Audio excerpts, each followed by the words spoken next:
Assalamualaikum warahmatullahi wabarakatuh. Alhamdulillah. Wassalatu wassalamu ala rasulillah. Sayyidina Muhammadin wa ala alihi wa sahbihi ajma'in.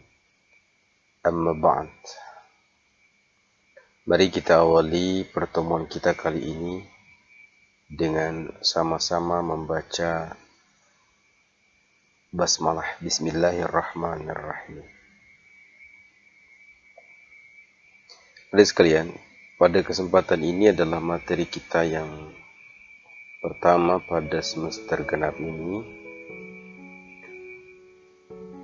khusus untuk kelas 12. Pada kesempatan ini, fokus materi kita adalah bab 8, meraih berkah dengan mawaris. Seperti apa kompetisi dasar atau kemampuan dasar setelah kalian mengikuti materi ini? Setidaknya ada dua. Yang pertama 3.7 mengevaluasi ketentuan waris dalam Islam. Yang kedua adalah menggunakan ketentuan pembagian waris Islam dalam kehidupan.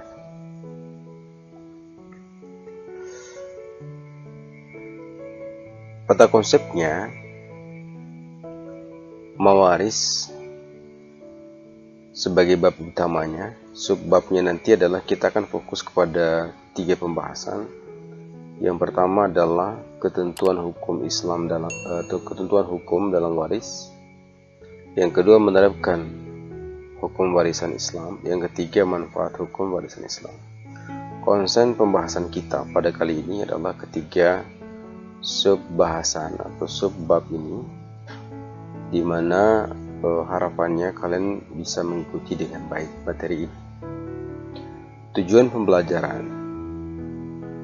Setelah kalian mengikuti pembelajaran ini, diharapkan kalian mampu nanti dapat menjelaskan ketentuan waris dalam Islam. Yang kedua, menjelaskan dalil-dalil tentang ketentuan waris dalam Islam. Yang ketiga, mengidentifikasi ketentuan waris dalam Islam. Yang keempat, menganalisis ketentuan waris dalam Islam. Yang kelima, menyajikan paparan tentang ketentuan waris dalam Islam. Yang keenam, menyajikan paparan hikmah dan manfaat ketentuan waris dalam Islam. 7 adalah mempraktikkan pelaksanaan pembagian waris dalam Islam. Sebelum kita mulai pembelajaran kita, saya minta kalian untuk memperhatikan hal-hal berikut ini. Yang pertama, doa sebelum kita belajar. Bagi yang belum doa mengikuti materi ini, diminta untuk berdoa dulu. Bagi yang sudah, diminta kalian untuk mengikuti lanjutan materi ini dengan baik. Kemudian yang kedua, saya minta kalian untuk menyiapkan kembali buku catatan semester lalu. Kemudian buku catatan itu diambil. Catat yang penting pada buku catatan itu dari apa yang saya jelaskan pada kesempatan ini. Bagaimana potret penerapan ilmu mawaris atau ilmu warisan di tengah kaum muslimin Indonesia? Saat ini ada sekalian, penerapan ilmu mawaris ini masih banyak kaum muslimin yang belum memahaminya dengan baik. Banyak di antara kaum muslimin yang masih menggunakan pola pemahaman-pemahaman yang sebenarnya itu adalah pemahaman-pemahaman budaya, bukan bagian daripada pembagian warisan Islam itu sendiri. Bentuk warisan itu bisa saja dalam bentuk uang, bisa saja dalam bentuk emas, bisa saja dalam bentuk bangunan, atau juga bisa saja dalam bentuk tanah. Warisan inilah nanti yang akan diwariskan kepada ahli waris yang ditinggalkan bagi mereka yang meninggal dunia. Kesadaran kaum muslimin tentang penerapan ilmu waris ini itu disebabkan karena pengetahuan mereka tentang pembagian warisan ini masih banyak yang belum memahami dengan baik. Kita masuk ke materi pengertian mawaris dan kewarisan. Ilmu mawaris adalah ilmu yang diberikan status hukum oleh Allah sebagai ilmu yang sangat penting karena ia merupakan ketentuan Allah.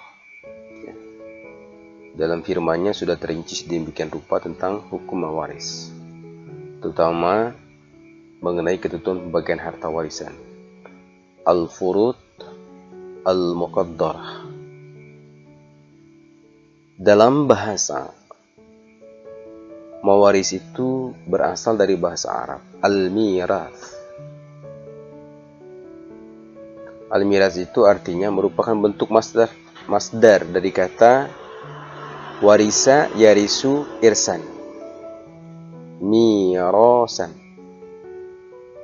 yang berarti berpindahnya sesuatu dari seseorang kepada orang lain atau dari satu kaum kepada kaum lain.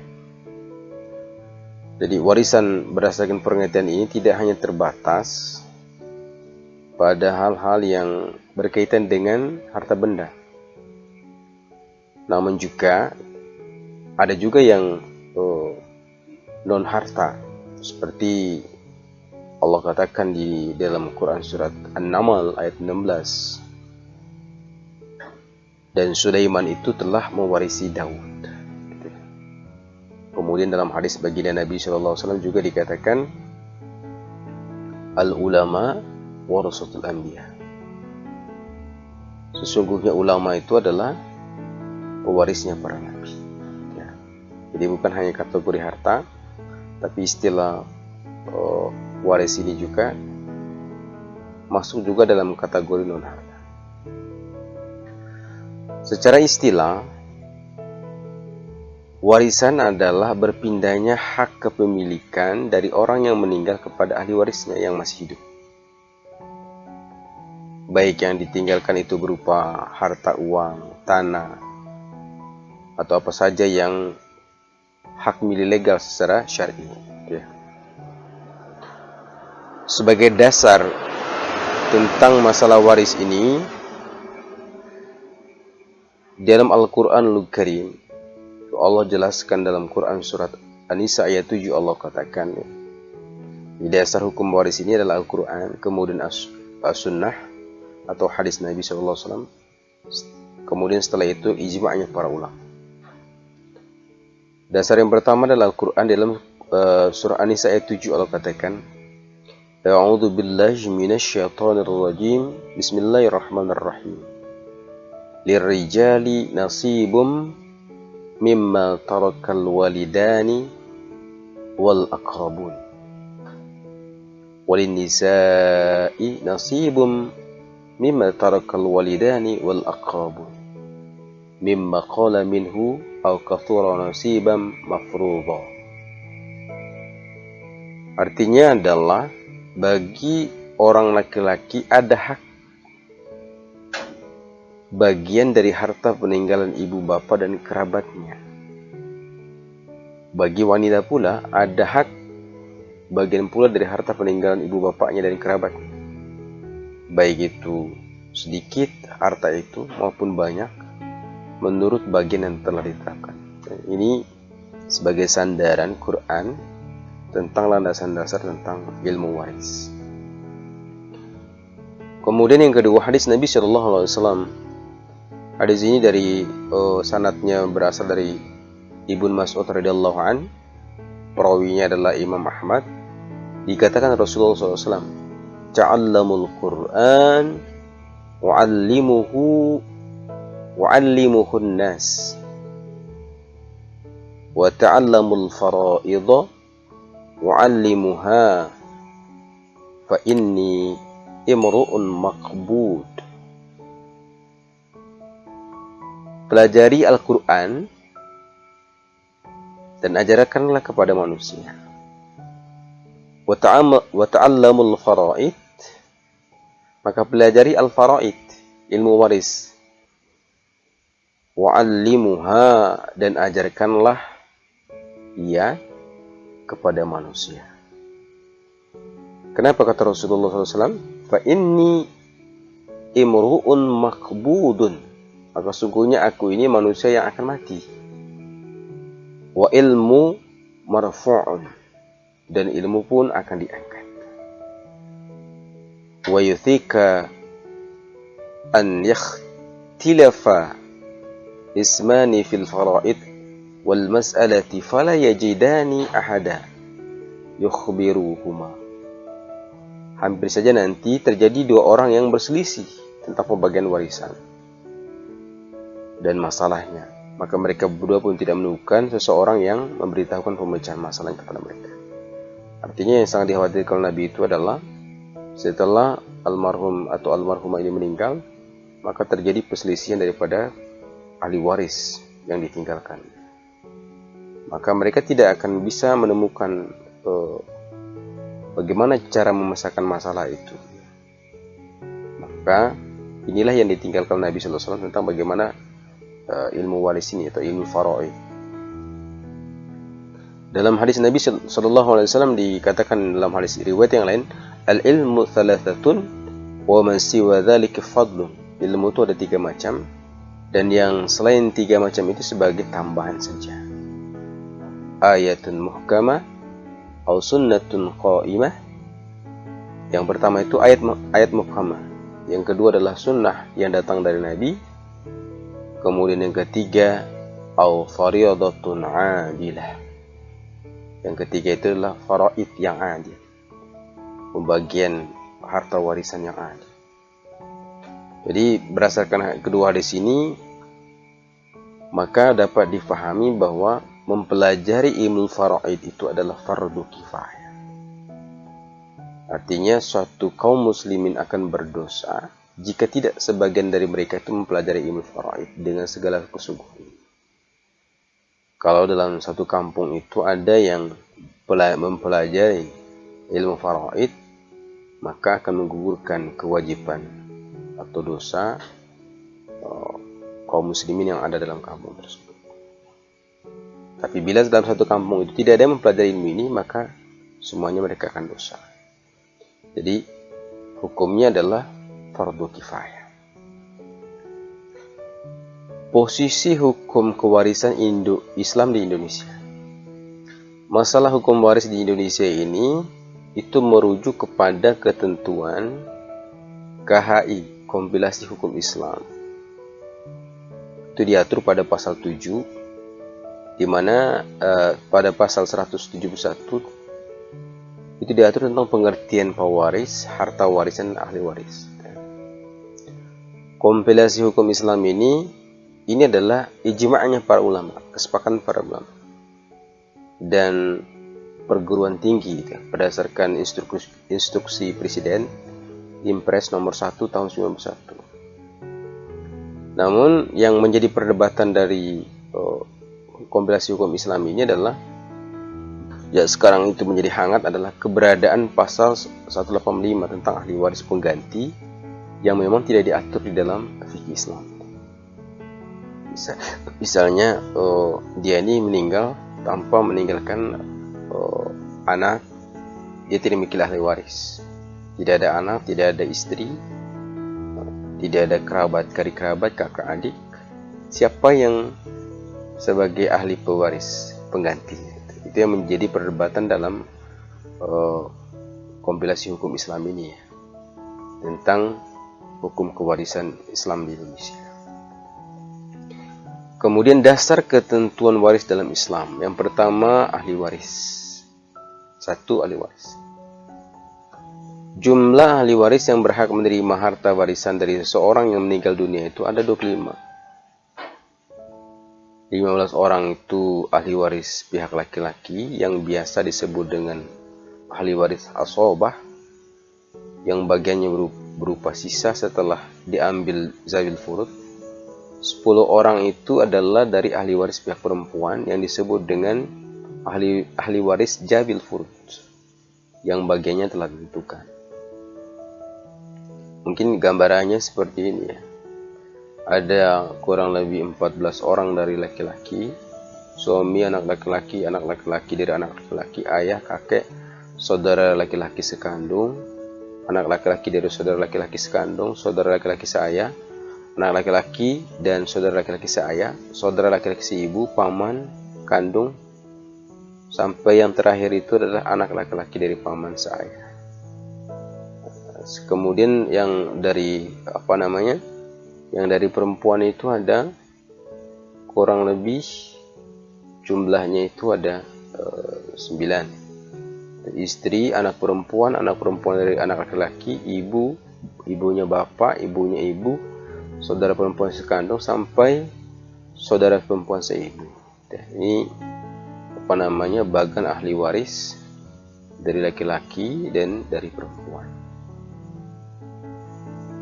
Syarat-syarat mendapatkan warisan. Apa syarat seseorang itu mendapatkan warisan? Jadi yang pertama adalah syarat seseorang mendapatkan warisan itu adalah tidak adanya salah satu penghalang dari penghalang-penghalang untuk mendapatkan warisan. Nanti saya akan jelaskan apa saja penghalang yang menyebabkan dia tidak akan mendapatkan warisan. Yang kedua, kematian orang yang diwarisi. Walaupun kematian tersebut berdasarkan vonis pengadilan. Misalnya hakim memutuskan bahwa orang yang hilang itu dianggap telah meninggal dunia. Yang ketiga, ahli waris pada saat orang yang memberikan warisan meninggal dunia. Ahli waris hidup pada saat orang yang memberi warisan itu meninggal dunia. Jadi misalnya seorang wanita mengandung bayi, kemudian salah seorang anaknya itu meninggal dunia, maka bayi tersebut berhak menerima warisan dari saudaranya yang meninggal itu, karena kehidupan janin telah terwujud pada saat kematian saudaranya terjadi. Jadi walaupun dia masih dalam janin, ketika saudaranya itu meninggal, maka janin itu sudah terwujud pada saat kematian saudaranya ini terjadi. Itu 3 hal yang syarat-syarat mendapatkan warisan. Apa yang menyebabkan sebab-sebab seorang itu menerima harta warisan? Yang pertama adik sekalian itu adalah karena nasab atau keturunan. Misalnya ayah memiliki anak perempuan laki-laki dalam sebuah pernikahan rumah tangga, mereka memiliki anak laki-laki ataupun perempuan. Itu karena nasab, nasab keturunan. Jadi anak ini berhak mendapatkan warisan dari orang tua. Yang kedua itu adalah karena pernikahan. Pernikahan yang dimaksud di sini adalah akad yang sah, yang menghalalkan berhubungan suami istri. Rukun dan syarat pernikahan itu dipenuhi. Ketika sudah akad, rukun dan syaratnya itu dipenuhi betul pada saat pernikahan itu, walaupun pada akhirnya suami itu belum menggaulinya,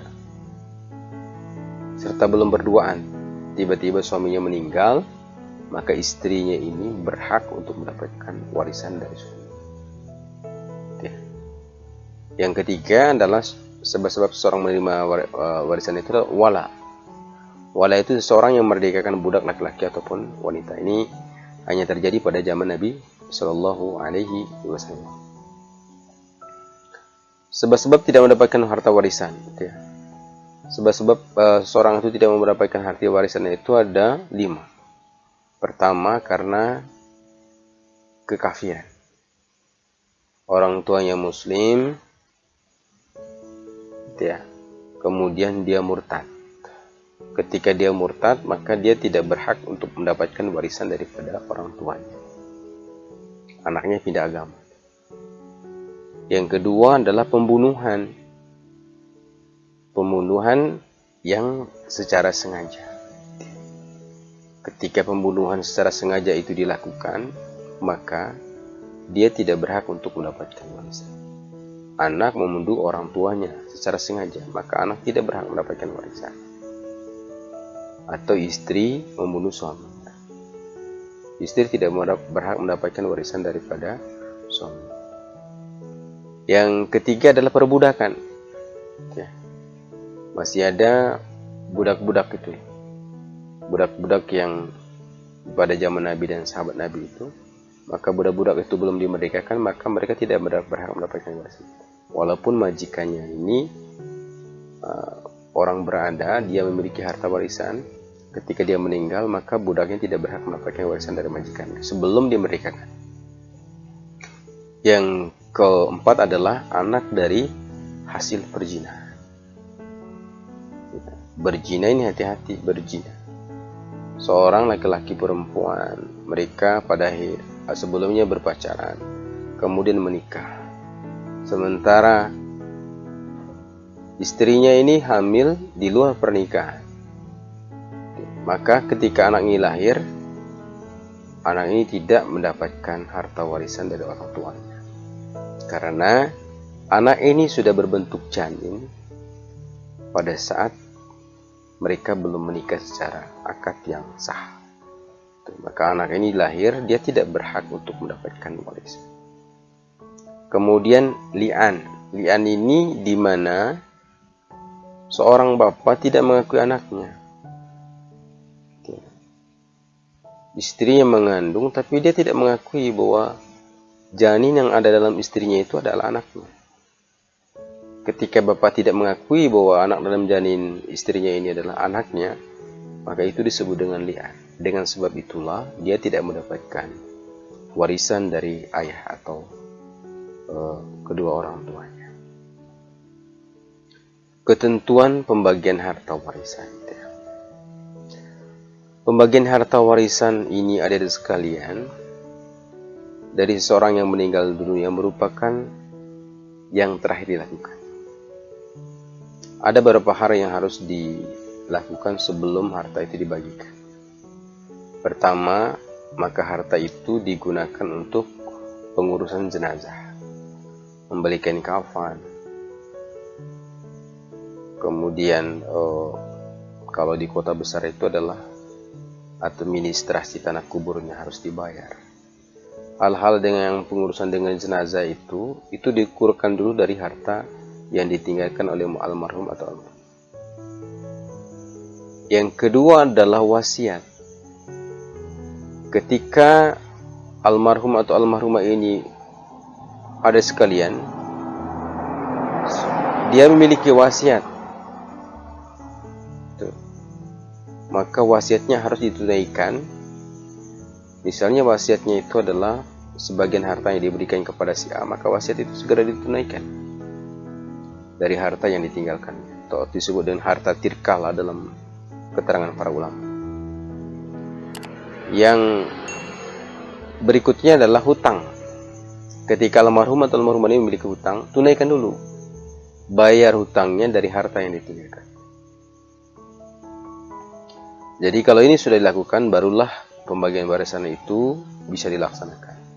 Biaya pengurusan jenazah sudah keluar, wasiat sudah ditunaikan, hutang sudah dibayar, barulah harta warisan sisa itu dibagikan. Kemudian pembagian harta warisan ini terbagi dua macam. Ada ahli waris jabil furud, yang bagiannya telah ditentukan. Ada ahli waris asobah, yang bagiannya berupa sisa setelah diambil oleh jabil furud. Apa itu ahli waris jabil furud? Ahli waris yang memperoleh kadar pembagian harta yang telah diatur oleh Allah dalam Quran surah An-Nisa ayat 4 itu. Dengan pembagian terdiri 6 kelompok. Penjelasannya seperti ini. Ada yang mendapat 1/2. Ya. Suami jika istrinya meninggal, anak perempuan jika tidak ada saudara laki-laki, cucu perempuan jika sendirian, saudara perempuan sekandung jika sendirian, saudara perempuan sebapak sendirian, maka ini yang mendapatkan 1/2. Ada yang mendapat 1/4. Suami jika istri yang meninggal tidak memiliki anak laki-laki atau cucu laki-laki. Istri jika yang meninggal itu adalah jika suami yang meninggal tidak memiliki anak, mereka mendapatkan 1/4. Suami yang istrinya meninggal tidak memiliki anak dapat 1/4. Istri yang meninggal tidak memiliki anak, suaminya itu adalah yang meninggal tidak memiliki anak, itu mendapatkan 1/4. Ada yang mendapatkan 1/8. Yang mendapatkan 1/8 ini adalah istri.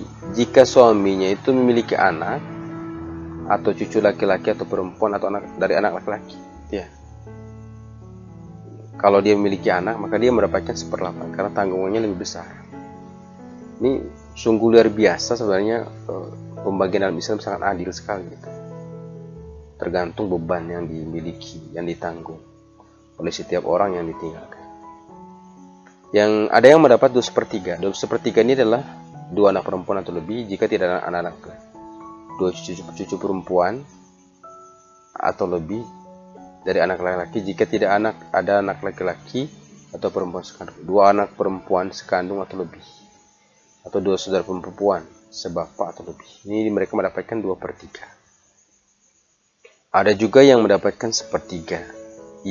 Satu ibu jika yang meninggal dunia itu tidak memiliki anak laki-laki. 2 saudara si ibu atau lebih, baik laki-laki atau perempuan, jika yang meninggal itu tidak memiliki bapak, kakek, anak laki-laki, cucu laki-laki atau perempuan, dan seterusnya.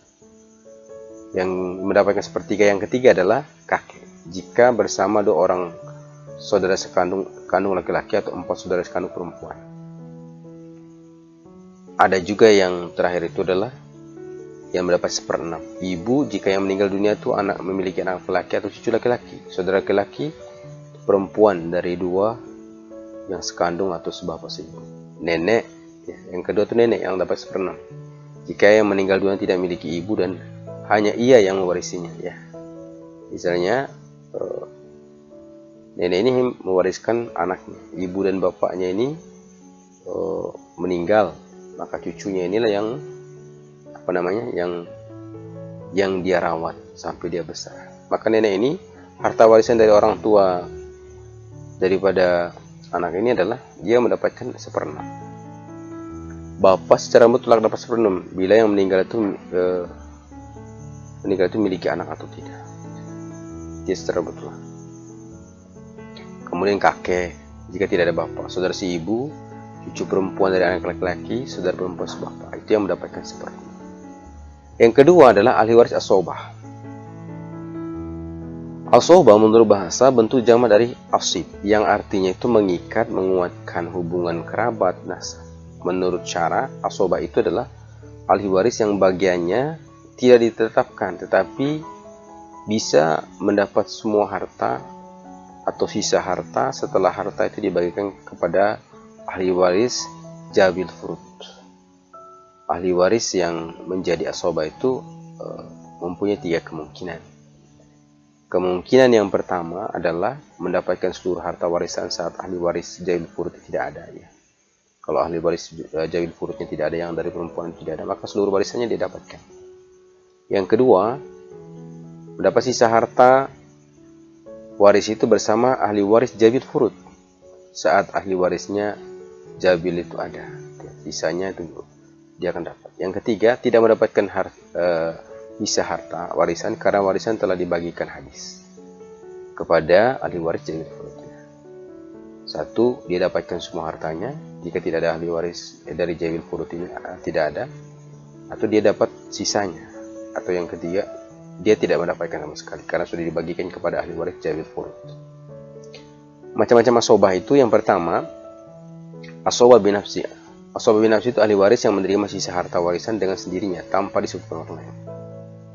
Misalnya anak laki-laki, cucu laki-laki, ayah, kakek, saudara sekandung laki, dan seterusnya gitu, ya. Sampai laki-laki yang memerdekakan budak, itu as-sobah bin nafsi. Ahli waris yang menerima sisa harta warisan dengan sendirinya tanpa disebutkan orang lain,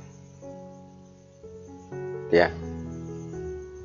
Jadi pijakannya ini sekalian dalam Quran surah An-Nisa ayat 11, yusikumullahu fi auladikum lidzakari mislu hadzil unthayain. Allah mensyariatkan bagimu tentang pembagian pusaka untuk anak-anak, yaitu bagian seorang anak laki-laki itu sama dengan bagian 2 orang anak perempuan. Itu perbandingannya, 1 bagian laki-laki, 2 bagiannya perempuan. Yang kedua, as-sobah bil ghairi, yaitu anak perempuan, cucu perempuan, saudara perempuan seayah yang menjadi as-sobah jika bersama saudara laki-laki mereka masing-masing. As-sobah ini dengan sebab terbawa oleh laki-laki yang setingkat, ya.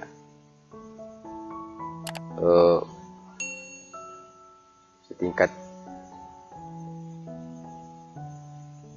Bagian pihak laki-laki, anak laki-laki, saudara laki-laki itu 2 kali lipat bagian pihak perempuan.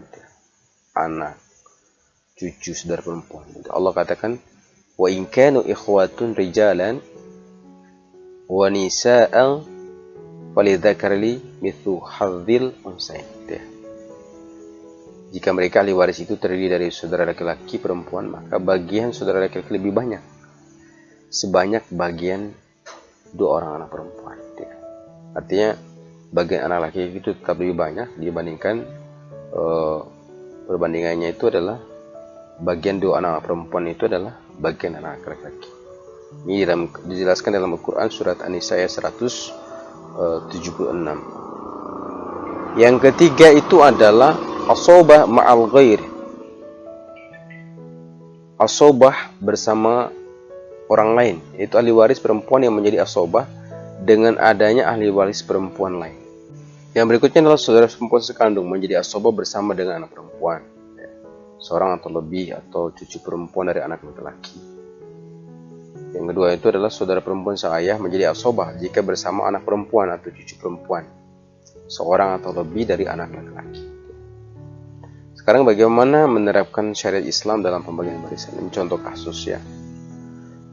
Contoh kasus masalah atau pembagian warisan berdasarkan syariat Islam.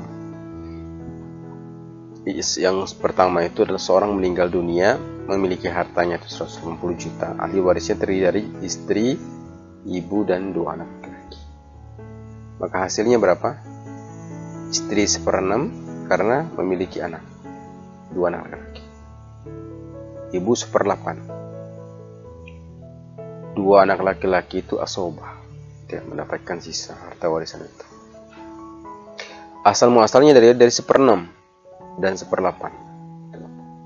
Pembagiannya itu adalah KPK, kelipatan persekutuan terkecil dari bilangan penyebutan 6 dan 8. Adalah misalnya KPK dari 6 dan 8 itu adalah 24. Maka pembagiannya 1/6 kali 24 kali 120 juta.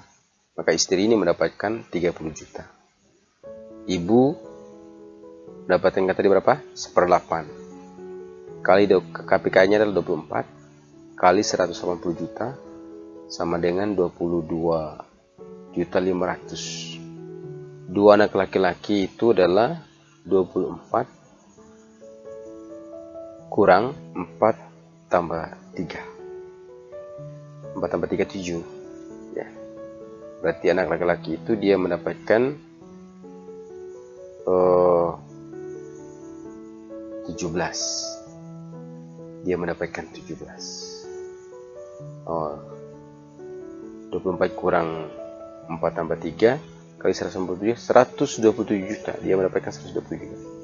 Jadi masing-masing anak laki-laki itu mendapatkan 127 juta bagi 2. Jadi seorang anak laki-laki mendapatkan 63.750.000.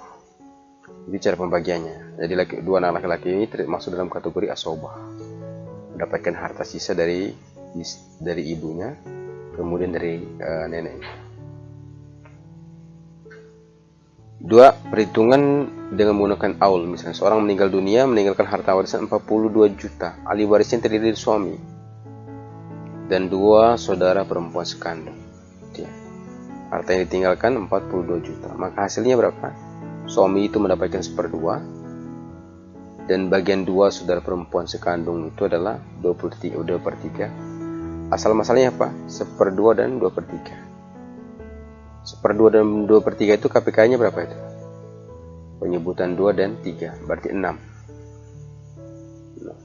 Sementara pembilangannya adalah 7. Maka terjadi 7/6.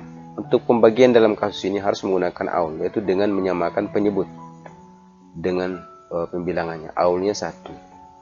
Aul bagi 1. Sehingga masing-masing bagian suami 3/7 kali 42 juta. Maka suami ini mendapatkan 18 juta. Seperti itu hasilnya gitu. Ahli warisnya suami dan orang 18 juta. Apa manfaat hukum waris dalam Islam itu? Hukum waris dalam Islam itu memiliki beberapa manfaat. Yang pertama, terciptanya ketentraman hidup dan suasana kekeluargaan yang harmonis. Akan ada ketentraman suasana kekeluargaan harmonis. Jika pembagian harta warisan ini tidak adil, maka timbul kegaduhan dalam keluarga itu sendiri. Tidak akan ada ketentraman, keluarga tidak akan harmonis karena pembagian harta warisannya itu tidak ada. Tapi kalau menggunakan ilmu faraid, menggunakan ilmu hukum waris Islam ini, maka insya Allah akan terjadi suasana kekeluargaan yang tentram dan harmonis. Yang kedua, menciptakan keadilan, mencegah konflik pertikaian. Saat ini banyak sekali kasus saudara bunuh saudara, adik bunuh kakak, kakak bunuh adik. Itu disebabkan apa? Salah satu penyebabnya adalah tidak adilnya dalam pembagian harta warisan. Maka untuk menyelesaikan itu, ulama memberikan solusi, maka membagikan harta warisan itu gunakanlah pembagian harta warisan seperti yang ditunjukkan oleh Al-Quran dan hadis Nabi SAW dan pendapatnya para ulama. Saya kira materi ini ada sekalian cukup sekian, mudah-mudahan kalian bisa pahami. Kalau kalian belum paham, nanti silahkan tanya ke guru kalian masing-masing. Bagi kalian yang berada di SMK Negeri 1 Labuan Bajo kelas 12, nanti silakan bertanya di grup kelas. Yang kedua, saya minta kalian untuk catat ke foto catatan kalian tadi yang kalian sudah catat, kemudian nanti share ke grup WA guru kalian. Itu sebagai feedback dari pembelajaran kalian. Demikian, terima kasih. Wassalamualaikum warahmatullahi wabarakatuh.